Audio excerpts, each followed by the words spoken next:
So let me say that for the leadership of this college, myself included, we have tried to balance our respect for the right to protest with the task of keeping each and every member of our community safe and making sure that our core educational mission proceeds unimpeded. Now, I'm keenly aware that on all sides, there are people that think we maybe failed to strike the appropriate balance. But it's been an effort that we've calibrated almost every day against challenges that have changed from one day to the next. So there's a reason why striking a balance has been such a painstaking and difficult endeavor, as it speaks to this core mission, the mission of making things better that I mentioned just a few moments ago. Every day on this campus, we've constituted an intellectual community dedicated both to seeking out individual truths and provisioning one another with these truths. That is to say, providing ourselves with the substantive knowledge that is the currency of our academic disciplines, and building the capacity in each of you to carry that truth-seeking mission forward when you leave this place, to build, wherever you find yourself, your own community of truth seekers, taking on the most daunting challenges we face today and challenges that will arise in the future. For 7 commencements, I have stood before graduating CCNY classes and expressed my faith in the distinctiveness of a city college education, that our values and our diversity provide a particularly powerful remedy for some of the worst problems that plague our society.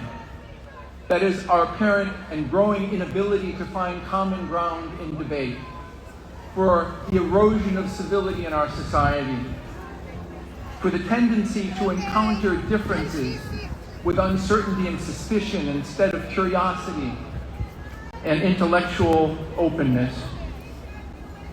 My decades on this campus have strengthened in me the conviction that we have powerful medicine at CCNY and in your work to remedy these ills. That the work of the college embodied in its graduates carries experience and wisdom that this world sorely needs. But we must also acknowledge that this year has put those capacities to a test, facing as they have powerful headwinds. Most immediately, of course, these are the headwinds of how conflict abroad has divided relationships and communities at home. But beyond that, it's impossible not to see in the lives of students the legacies of anxieties carried forward from pandemic-imposed years of isolation from one another. Or anxieties born of a national reassessment of what it means in modern society to prepare a career, to seek out rewarding work, and to balance the requirements of that work with the other elements of a life that is well and fully lived. Or finally, the anxieties that arise from the deep and looming challenges of climate change and what that means for our future together on this planet. But even acknowledging these headwinds, my faith in you, graduates, remains unbowed, undiluted, unwavering, because I have seen how you have engaged with one another, have seen how from your very first moment on this campus, you have taken up the challenge in your work, in your plans, in your aspirations to make things better. My faith is in fact bolstered by the spectacle of you here today, gathered on this lawn, surrounded in the back by older generations whose dreams you embody, and younger siblings and cousins to whom you are showing a way forward. And I know that no City College graduate from 1847 up until this very moment has ever reached the graduation stage without overcoming and taming self-doubt and hardship. Today, you take your place among those storied generations that have preceded you at this institution. For this now is also your legacy, graduates. A legacy of building resilience out of challenge, of drawing strength from adversity, of gathering the energies of the whole people to make our society more fully whole by your leadership, by your insight, and by your vast, vast talents. And here's something else you must surely know. That building a community out there that incorporates what you have learned in here will be doubly difficult. You'll need to lean into your CCNY education, use it to ground you in new worlds of work and new communities of interaction. You'll need constantly to study and to think, and above all, to value and nurture the particular gifts you bring with you out into the world. For this is no ordinary college, and you are not ordinary graduates. And those gifts, nurtured on this campus, but native to each and every one of you, are profound, and they're beautiful, and they're precious. And so, my beloved graduates, let me say this. I hold you in the very highest esteem and admiration. I offer you my deepest and most profound congratulations.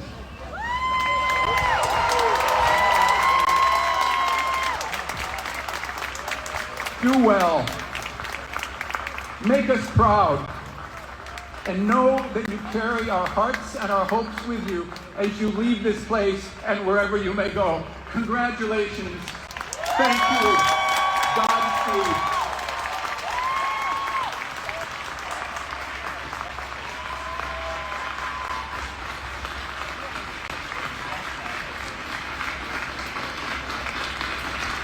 The salutatory address will now be given by Hannah Conchali, salutatorian of the class of 2024.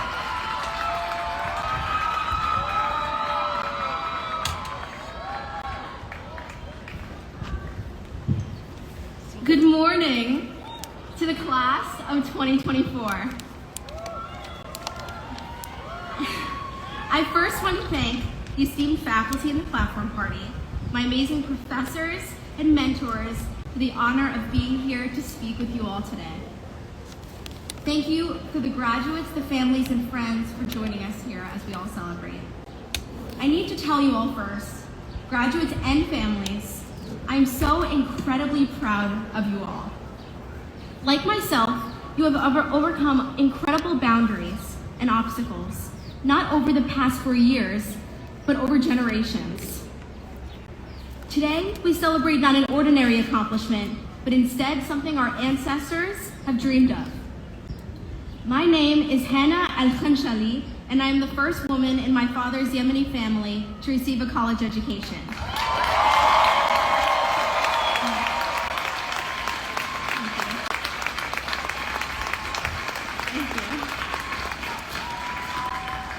For Yemeni women, either those in Yemen or the United States, pursuing an education is not the norm, nor usually encouraged. But my story is not a normal one, and for that, I must thank my family and the women who have fought for me and my individuality from the moment I was born, my mom and grandma, who are here today.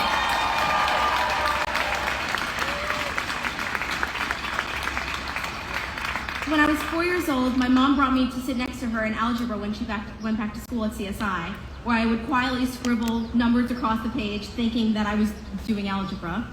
And this opportunity opened up my mind to education and what I could be capable of.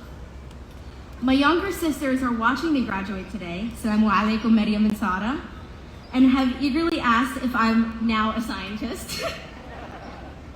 But all I hope for is that I can use my voice and my opportunity that I have here today to set a precedent for them so that they can also receive education and for women's education in general. Thank you. I am so inspired by Aruba Al-Mansouri, the Yemeni CCNY salutatorian from 2016, who has done the same in her family.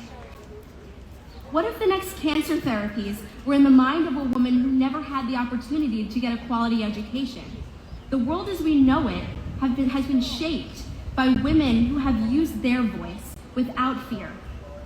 The leading women of our future are here today and are in this crowd as I'm looking at all of you. So congratulations. The word opportunity here is vital, whether that is because it is prevented due to gender inequality, or basic needs being unmet, or the lack of standing universities. Without an opportunity and a person utilizing their voice to uplift you, as well as one willing to listen, progress and upward mobility are nearly impossible. I am so proud and inspired by the resilient City College students of 2024.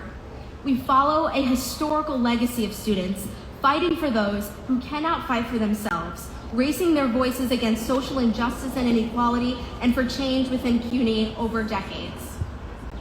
Your voice is so powerful to the point where it can give hope to children on the other side of the world. We are now at a crossroads where we can use our education and the opportunity we have been given to make a difference in the generations that follow us. To use our voices to uplift the next potential scientists, educators, journalists, activists, healthcare workers, engineers, or artists. And we are who we are today because of our family, our mentors, our predecessors who have overcome almost uncrossable boundaries, allowing us to accomplish more than what they could have ever imagined. That is why it is important that we use our voice and our opportunity that has been granted to us to pay it forward, to fight for change, to fight for basic human rights as simple as life, and protect the dreams of children today so that they may have an education like all of us tomorrow. With that, I hope you all realize how incredible and capable all of you are, and ready you are for what is next. Thank you so much, and congratulations to the class of 2024.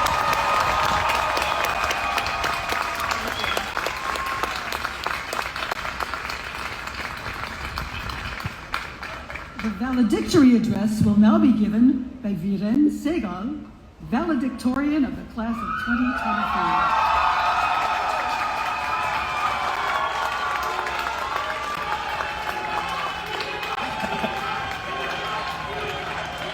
Thank you. Thank you so much.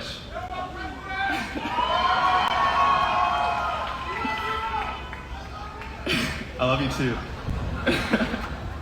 Thank you, President Boudreau, Dean Green, Teresa Scala, Provost Liss, Ms. Gornick, and the entire platform party. My dear parents, fellow graduates, esteemed faculty, proud families, and cherished friends. Before I begin today, could I please get a huge round of applause for all the graduates here today? This is your day.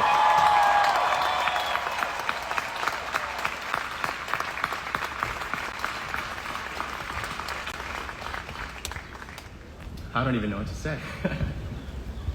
We stand here today on the precipice of a new and exhilarating adventure. Take a moment, breathe in the scent of accomplishment, and feel the invigorating current of possibility crackling in the air. Look around you. We are not where we began. Just as Professor Albus Dumbledore once said, Harry Potter fans, it matters not where you began, but what you grow to be. We stand bathed in the warm glow of achievement, not because the climb was easy, but because surrender was never an option. Let's not forget the unique path we forged as a class of 2024. We entered college under the shadow of a global pandemic. COVID locked down some of the most joyous aspects of high school and being a second semester senior. Many of us missed the joy of prom and the final goodbyes of high school graduation and the final bell. We entered college not through the gates and halls, but through Zoom and Blackboard. Yet, even as screens replaced classrooms and connections felt distant, we persevered. This very moment, being seated together here, is an attestation to our collective strength and resolute dedication. Our journey has been a tapestry woven with a myriad of experiences. Exams loomed like ominous storm clouds. Train delays conspired against our schedules. And every now and then, self-belief flickered precariously. I actually still get flashbacks from the one when it would be delayed, but that was only during test days for some reason. I don't know why. But within each of us, a spark remained, an ember of fierce determination that refused to be extinguished. We chose the arduous path of perseverance. We stumbled, yes, but within each tumble, we learned, we adapted, and we transformed those stumbles into stepping stones, propelling us higher. Do you remember the long nights driven by ambition, fueled by the fountain of coffee? Or if you're some of my friends, Celsius. Where's Dylan? I see Dylan over there. Oh my God, Dylan goes through so many cans of Celsius, he could be a sponsor. Do you remember what about the nights of tireless revisions, birthed groundbreaking ideas that illuminated the path forward? These are the threads, the moments of struggle and triumph that have woven the magnificent tapestry that you're all wearing today. We celebrate not the academic achievements we've garnered, but also the unwavering spirit that brought us here. For many of us, the word no was a familiar refrain. Being told I couldn't do something, that I wasn't good at it, being dismissed and underestimated was almost a daily occurrence for me, until I had enough. One of my friends told me, always remember, why not you? Why can't you do something? It's your life, not others. They don't control your destiny, only you do. If we all constantly abided by those telling us no, this country would never have been founded or even gained independence. The Wright brothers, Steve Jobs, and even Jonas Salk, our fellow alumnus, they all would not have made the things that play an integral role in our lives today if they listened to those who told them no. If we all constantly abided by being told no, this school would not have been established. The City College of New York, which was the first free public institution of higher education in the United States. Thank you, yes. And has given rise to 10 Nobel laureates, 3 Pulitzer Prize winners, and most importantly, thousands of graduates who have changed the world, many of whom are first generation.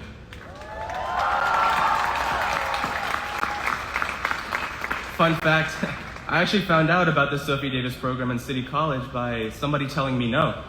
They said I wasn't good enough and that I wouldn't get in, so I shouldn't even apply.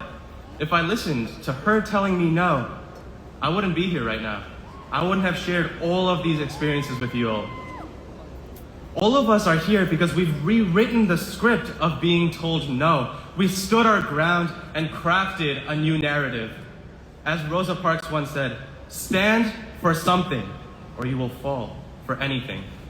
Today's mighty oak is yesterday's nut that held its ground. With that being said, let this be our collective manifesto. Why not us? Say it with me. Why not us?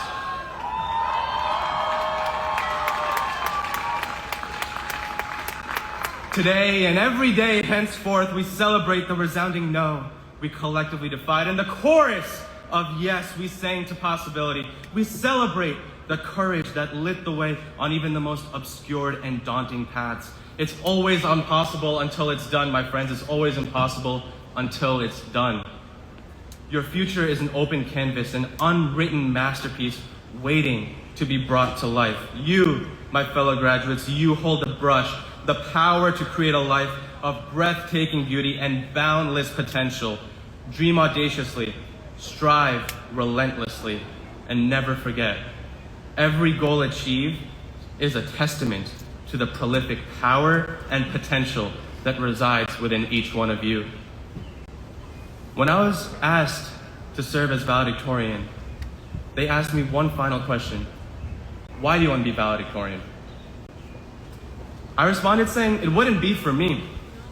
It would be for my parents sitting right there, who left their established life in India and came to this beautiful nation with $15 left to their name and a suitcase filled with aspirations, who told me my attitude determines my altitude and to chase prestige, not purpose.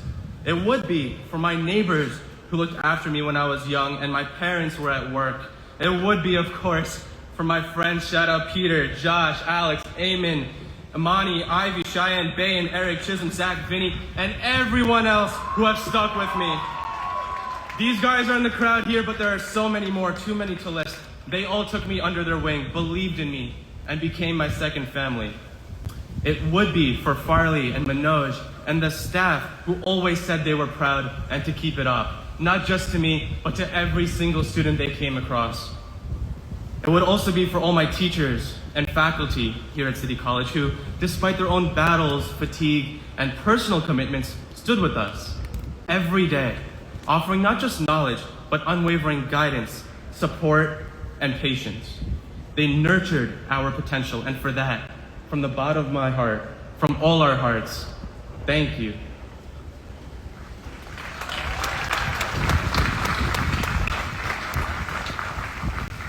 But most importantly, it would be for my entire family. It's taken generations of their dedication, sacrifice, and hard work to get me to where I am today. Most of them are in India, and I actually haven't seen them in about 10 years.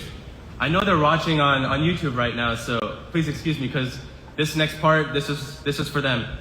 Sabko namaste, aap kaise ho?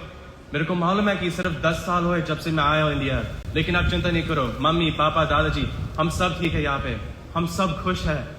मेरा उम्मीद है कि एक दिन हम वापस आ सकते हैं आपको मिलके। आप चिंता नहीं करो, हम ठीक है।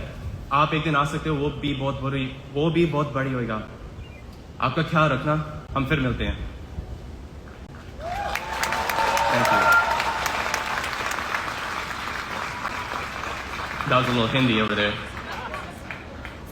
The reason I mention all of this is because as we embark on our individual journeys, I would be remiss if I did not remind you to remember your roots. Remember them. Thank them. A tree can only grow as high as the roots that support it. Let the light we have cultivated here illuminate the path ahead. Remember the roots that nurtured you, the City College of New York, the families who supported you with unwavering love, the mentors who guided you with wisdom and patience, the friends who were your second family. And especially, do not forget Mohammed, Felipe, and the Yangs, who run Halal Cart, The Deli, and Cafe One. I know they've kept me and a whole lot of you running these past few years. They are the foundation upon which you have built your success. Never forget them. No matter how high you go, never ever forget them. As Americans, we are the sons and daughters of immigrants, of dreamers, of those who dared to believe in the impossible.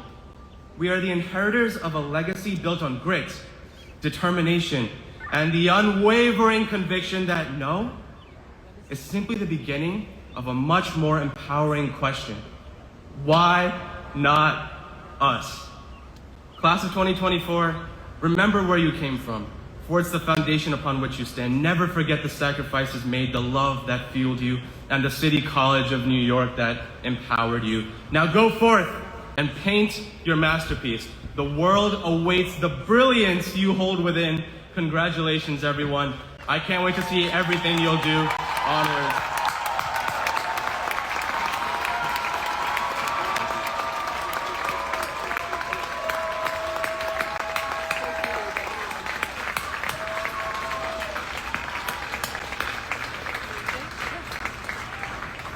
The Provost of the City College, Dr. Tony Liss, will present the candidate for the honorary degree.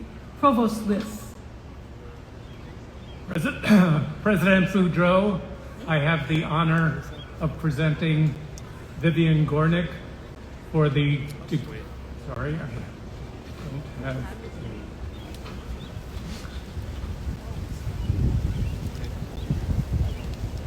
For the degree of Doctor of Letters, honoris causa.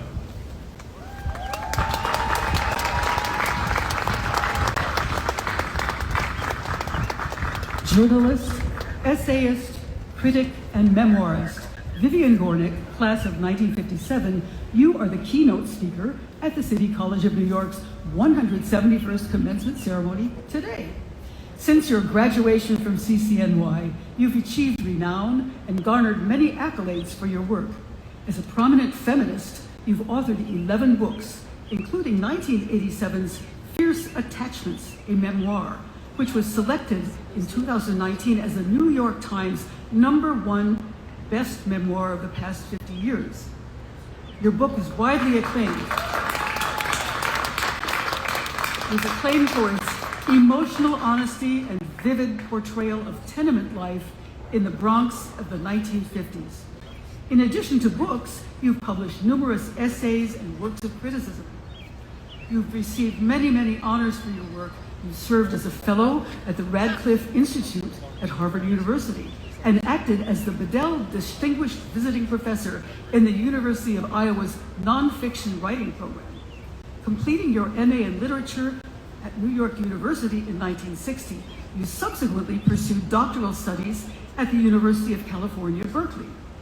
As the child of parents you called urban peasants, you believe that you and thousands of others like you attended the City College during a golden age in which one, as you said, lived with a strong sense of the life of the mind. Your attachment to CCNY remains deep after so many decades, and you are currently at work on a memoir about your years at City College.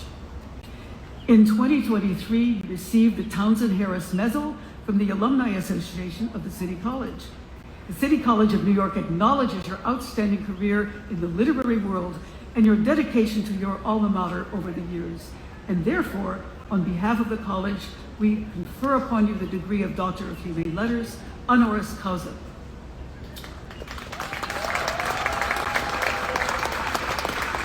Vivian Gornick, by the authority vested in me by the Board of Trustees of the City University of New York, I hereby confer upon you the degree of Humane Letters, honoris causa. Congratulations.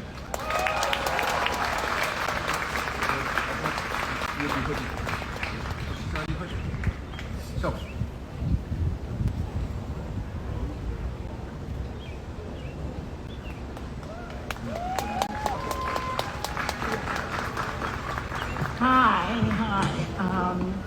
that's a hard act to follow, but I will try.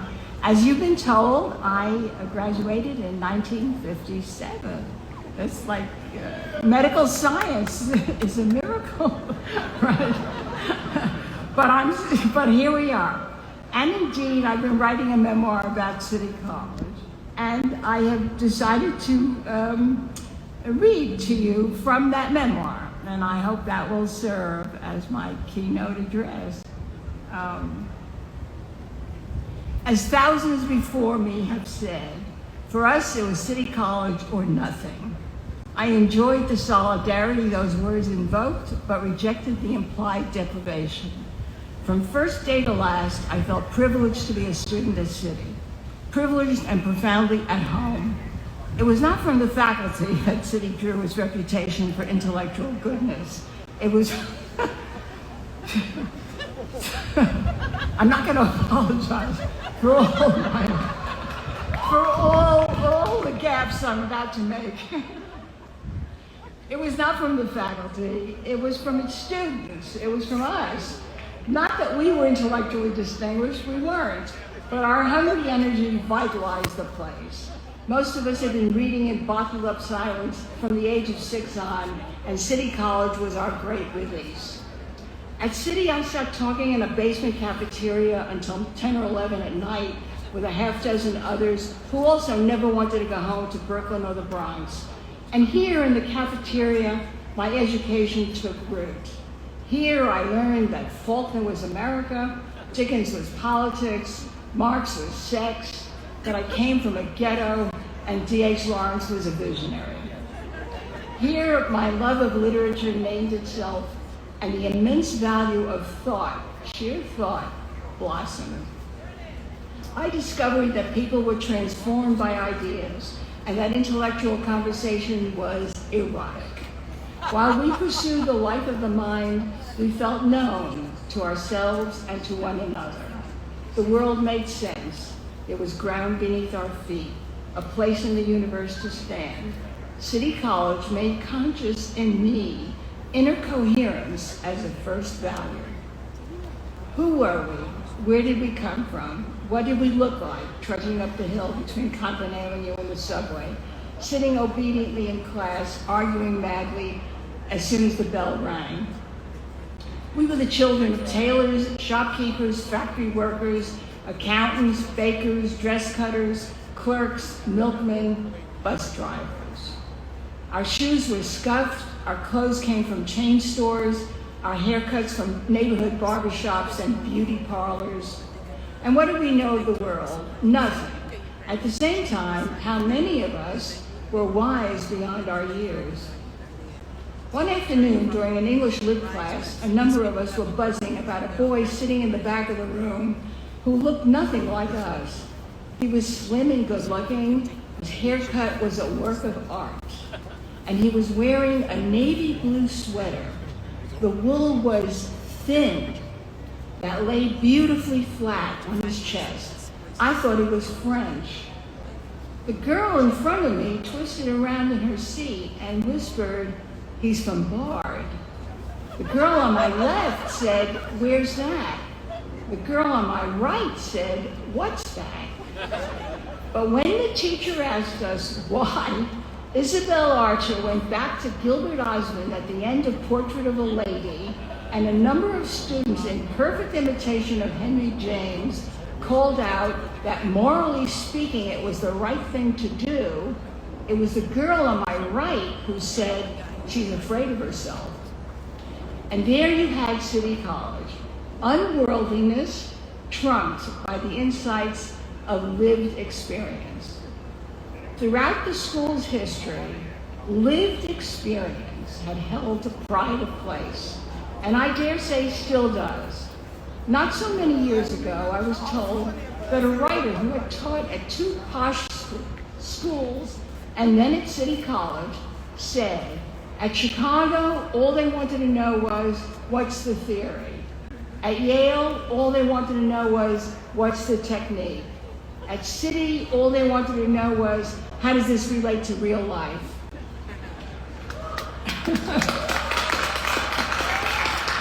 Not so easy.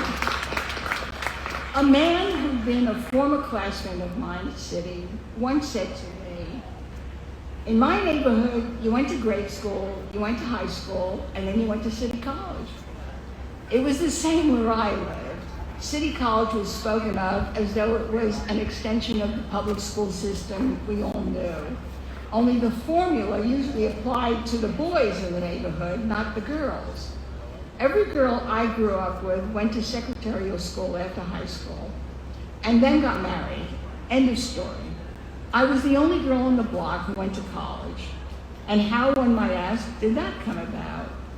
It was my mother who had encouraged me to take the academic, not the commercial course when I entered high school. This had been an act of stubborn courage on her part, because at the time, my father, who died young, had been gone only a few years. My mother was barely holding the house together, and she knew that her family had expected me, at the age of 17, to go out and get a job. When it turned out that I badly wanted to go to college, she held her ground. Where is it written that a working-class widow's daughter should go to college? My Uncle Jack asked, drinking coffee at our kitchen table on a Saturday morning in my senior year in high school. Here it is written, my mother said, tapping the table hard with her middle finger. Right here it is written, the girl goes to college.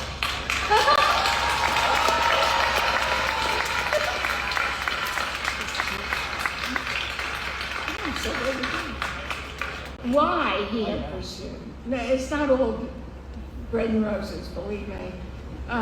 Well, here it is written, the girl goes to college. Why he had pursued? Because I say so.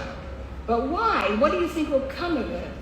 I don't know. I only know she's clever, she deserves an education, and she's going to get one. This is America. She's not a cow in the field only waiting for a bull to mate with. Where had that come from? I had wondered in silent amazement.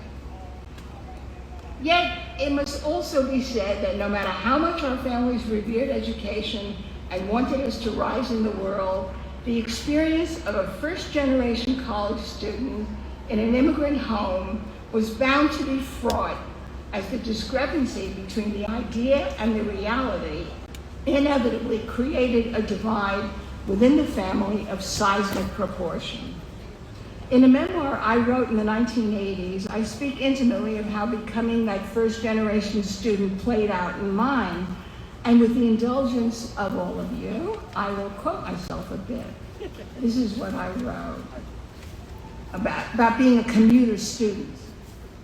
We still use the subways, still walk the familiar streets between classes, still return to the neighborhood each night, talked to our high school friends, and went to sleep in our childhood beds. But secretly, we had begun to live in a world inside our heads where we read, thought, and talked in a way that separated us from our parents. The life of the house and that of the street.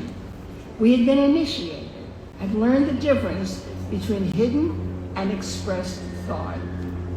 This made us subversives in our own homes.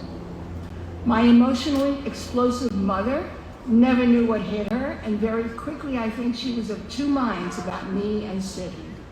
She had certainly wanted me to go to school, no question about that, had been energized by the determination that I do so, but she hadn't understood that going to school meant I would start thinking coherently and out loud. She was taken by violent surprise when my sentences got longer within a month of those first classes. Longer, more complicated, formed by words whose meaning she did not always understand. I had never used a word she didn't understand, or made a sentence whose logic she couldn't follow, or attempted an opinion that grew out of an abstraction. It made her crazy. Her face began to take on a look of animal cunning when I started a sentence that could not possibly be concluded before three clauses had hit the air. Cunning sparked anger. Anger flamed into rage. "What are you talking about?" she would shout at me. "What are you talking about? Speak English, please. We all understand English in this house. Speak it." She didn't know why she was angry, and if she'd been told she was angry, she would have denied it, would have found a way to persuade both herself and any interested listener that she was proud I was in school, only why did I have to be such a show-off? Was that what going to college was all about? Now take Mr. Lewis, the insurance agent, an educated man if ever there was one, got a degree from City College in 1929. 1929, mind you. And never made you feel stupid. Always spoke in simple sentences, but later you thought about what he had said. That's the way an educated person should talk. Excuse me. Here's this snot-nosed kid coming into the kitchen with all these big words, sentences you can't make head or tail of. She was, of course, right. Only it would take me 40 years to realize how right she was. On the other hand, she never understood arguing. We never stopped talking. Now I'm back to City College. Mainly, I guess, because we did very little else. Most of us came into City College virgins and went out the same way. And all of us were restricted by working class economics, hardly ever going to plays, concerts, or any kind of paid entertainment. Conversation was our all. And at City in the 1950s, that meant arguing. Arguing was mother's milk to most of us, what we did every day in the house, on the street, in the neighborhood. It was, in fact, the only way most of us had ever known how to encounter one another.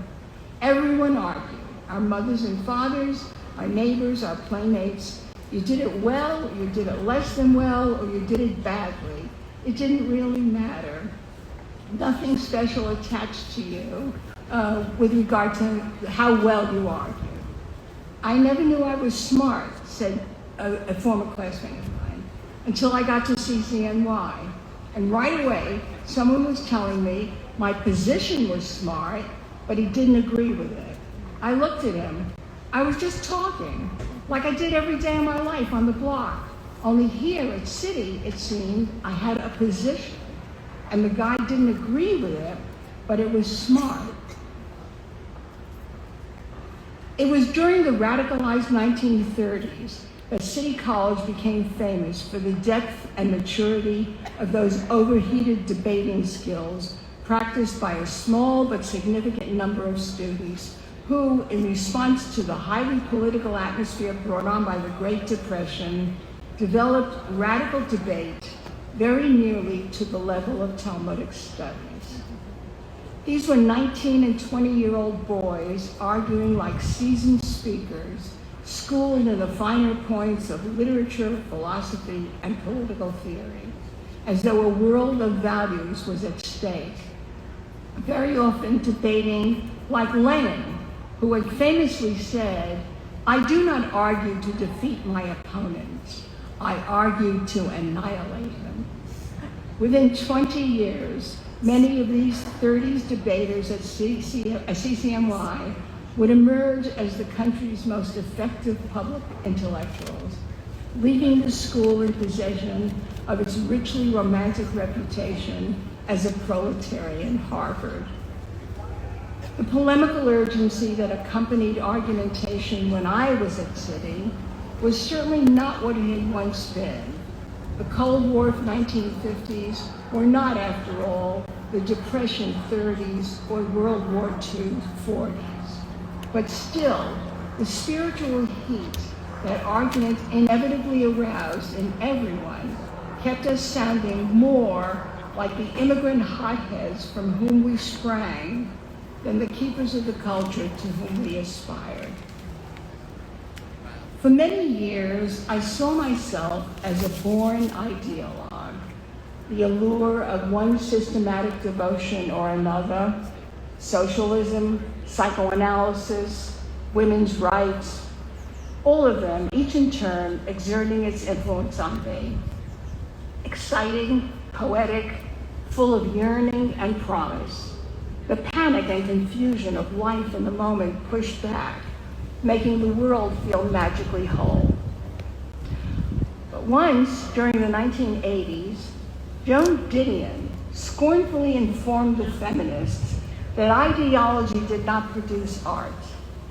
She missed the point, did not grasp the rapture of the thing itself, did not understand that ideology flows from the same urgency as art, the need to feel alive within ourselves. And in some places, the streams intermingle. In the mid-1950s, I experienced this urgency daily at lunch in the City College cafeteria, arguing a position. Thank you.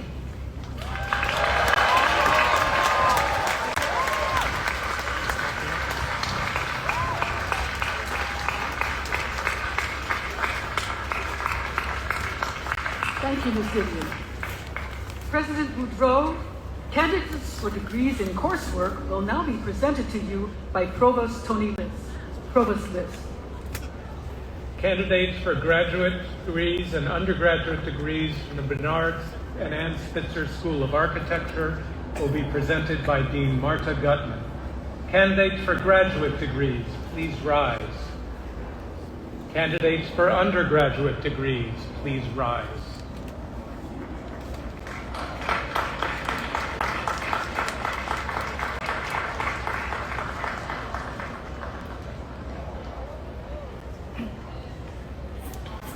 Stand up.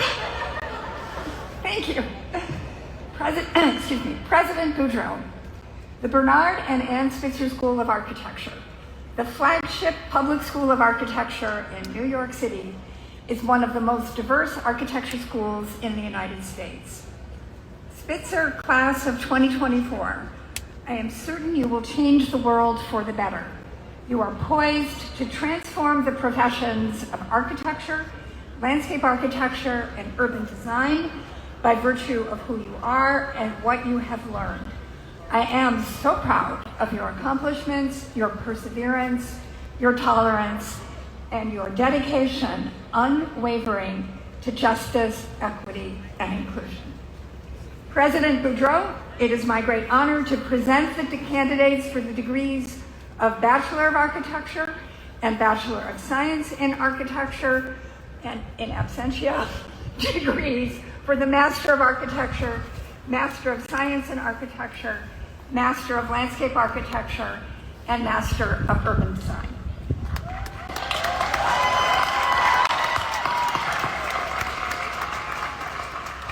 So this is both for the architecture students and all the rest of you. The next thing I say is, candidates, please sit down. So this is your chance after your dean speaks to celebrate yourselves. I'll give you one more shot. Let's hear it for the architecture school. Thank you, Dean Gutman. Candidates, please be seated. Candidates for graduate degrees and undergraduate degrees in the School of Education will be presented by the Dean of the School of Education.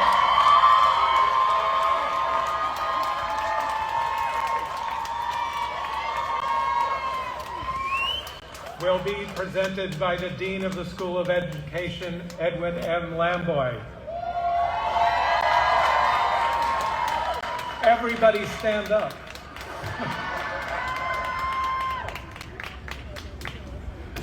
Good morning, buenos dias. President Boudreau, a high-quality education is the birthright of every child in America. The graduates of the School of Education are prepared and committed to improving the life chances of children and youth everywhere, but especially in this great global city.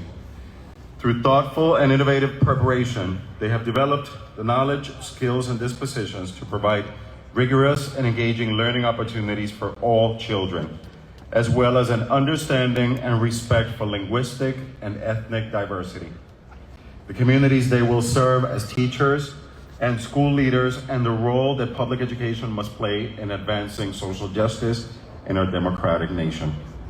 I have the honor to present the candidates for the degrees of Master of Arts and Master of Science in Education, and the candidates for advanced certificates in School Building Leader, District Leader, Mathematics Education, Science Education, Spanish Education, English Education, and I'm not done, Social Studies Education, Early Childhood Education, and Educational Theater, as well as the candidates for the degree of Bachelor of Science in Education. Right. Thank you, Dean Lamboy. Candidates, please be seated.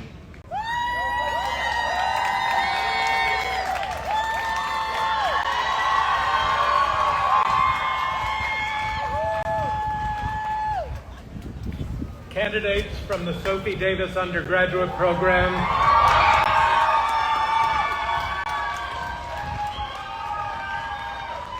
I don't know if we have any here, but candidates for the Sophie Davis undergraduate program in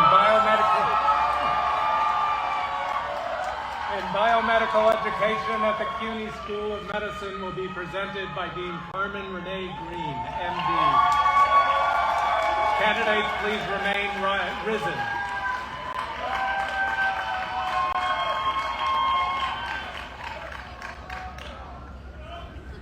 As Dean of the City University of New York School of Medicine, in the midst of a physician shortage, we are New York City's medical school.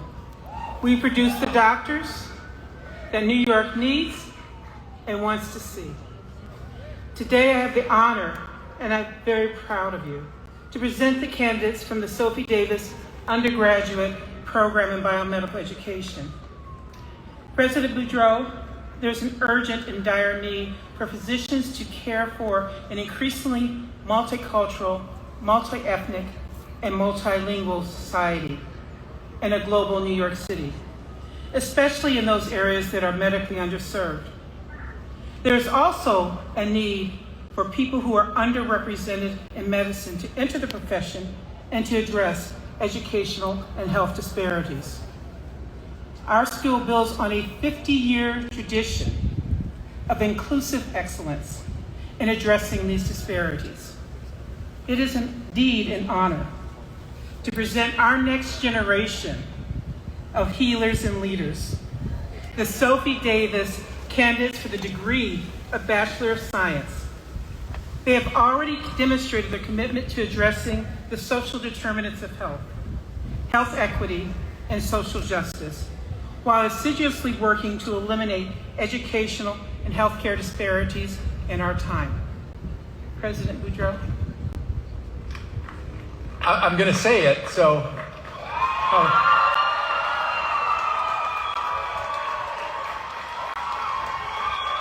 Thank you, Dean Green. Candidates, please be seated.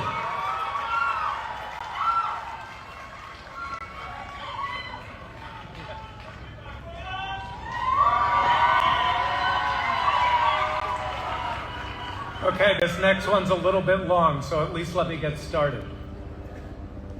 Candidates for graduate degrees and candidates for undergraduate degrees in the Colin Powell School for Civic and Global Leadership, which includes the Departments of Anthropology, Gender Studies and International Studies, Economics and Business, Political Science, Psychology and Sociology, will be presented by Dean Andrew Rich. Candidates for graduate degrees, please rise. Candidates for master's degrees, please rise. Candidates for undergraduate degrees, please rise. President Boudreau, the mission of the Colin Powell School for Civic and Global Leadership is to transform one of the nation's most diverse student populations into tomorrow's global leaders.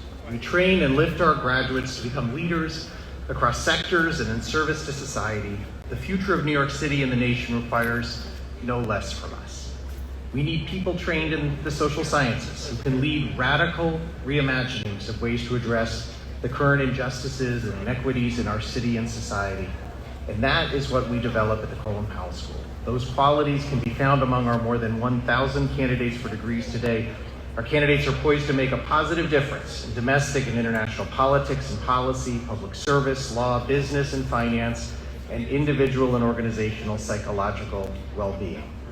They're prepared to take power and to challenge systems of power and to transform our society for the better. They're an extraordinary group and we expect great things from them. It is my honor to present to you the candidates for the degrees of Doctor of Philosophy, Master of Arts, Master of Public Administration, Master of International Relations, and Master of Science, and candidates for the degree of Bachelor of Arts and Bachelor of Science. Congratulations.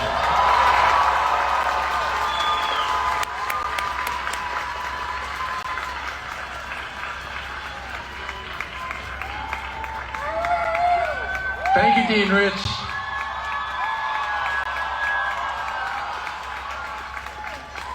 Candidates, please be seated.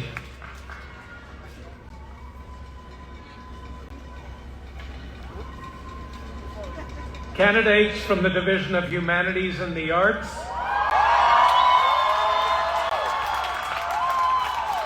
and I think we have a few, which includes the Departments of Art, English, Classical and Modern Languages and Literatures, History, Media and Communication Arts, Music, Philosophy and Theater, and programs in Asian Studies, Black Studies, and Jewish Studies will now be presented by Dean Renata Miller. Candidates, please rise.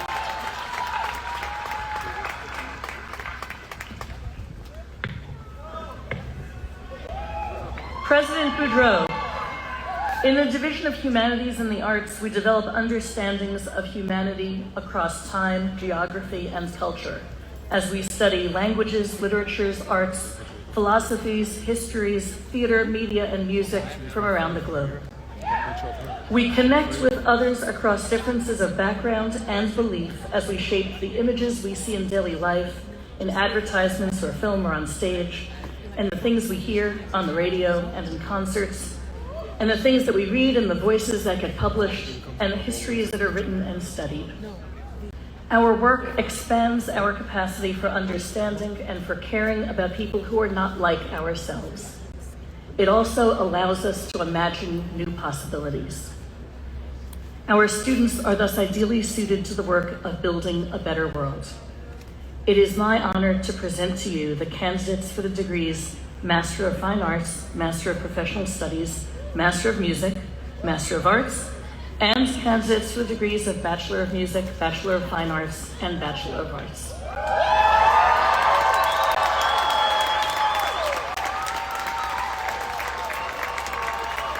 Thank you, Dean Miller. Candidates, please be seated. Difference. Seize the opportunities, take risks, and challenge the status quo. The world needs your creativity and determination. We're extremely proud of all of you. President Boudreau, it is my honor to present our graduates, including our cohorts for doctoral degrees, master's, and bachelor's candidates. Congratulations to all of you. Thank you. Thank you, Dean Kouzes. You guys just petered out there for a second. Candidates, please be seated.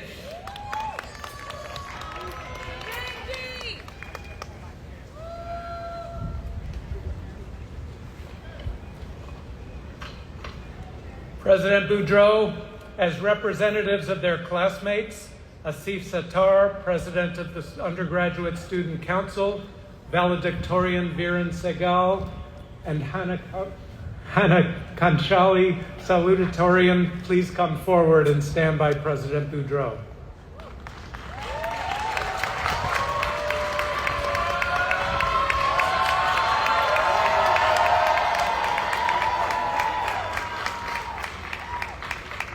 President Boudreau, all of the candidates for degrees have been presented to you. Will all candidates for doctoral, master, advanced certificates, and baccalaureate degrees please rise? That's all of you.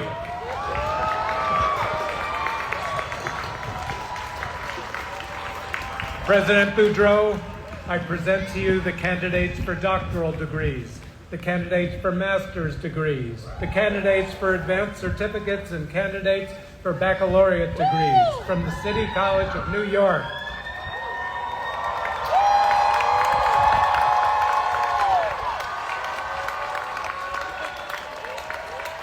Is that as loud as you can be?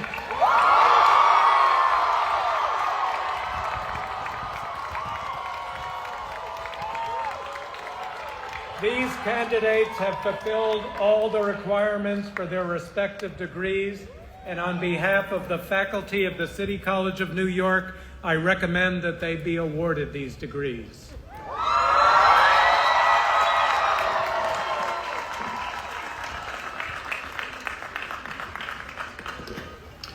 By the authority vested in me by the Board of Trustees of the City University of New York, I hereby confer your degrees upon you with all the rights, the privileges, the responsibilities thereto appertaining. Candidates, please move your tassel to the left side of your mortar boards. We welcome you to the community of scholars.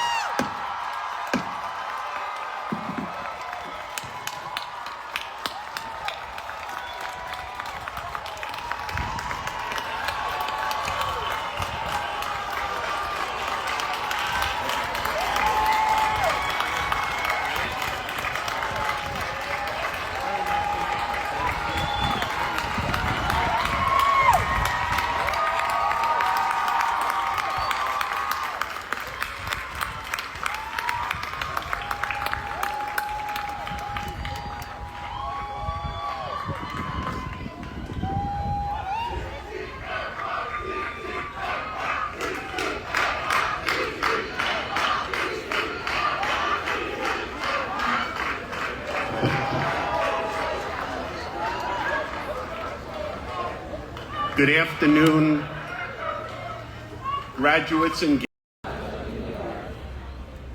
To this day, after the manner of the Athenian youths of old, about to enter public life,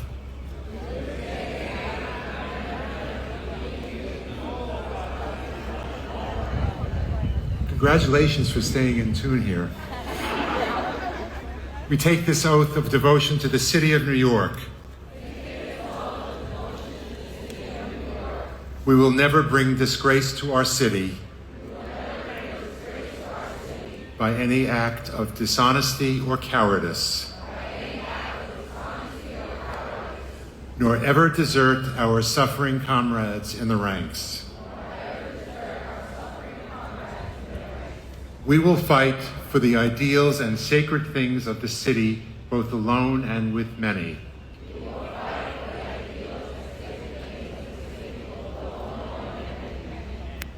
We will revere and obey the city's laws and do our best to incite a like respect and reverence in those things about us who are prone to annul them and set them at naught.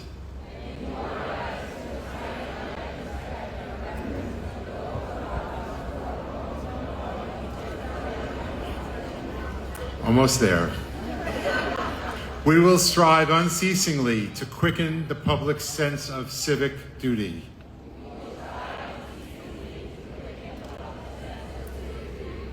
And thus, in all these ways, we will strive to transmit this city, and not only less, but greater, better, and more beautiful than it was transmitted to us. And thus, in all these ways, we will strive to transmit this city, and not only not less, but greater, better, and more beautiful than it was transmitted to us. Congratulations.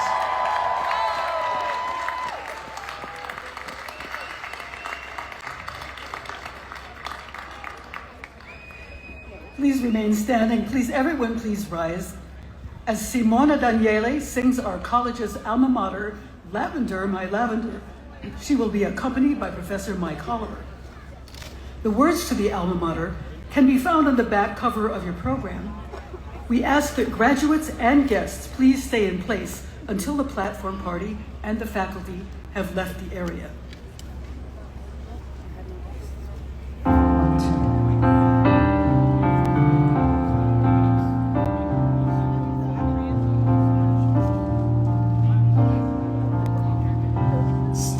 Sons of City College, trusty hearts and mighty hands, rally warriors streaming banner with its dauntless emblem stands, send a cheer to heaven ringing, voicing in a fond acclaim,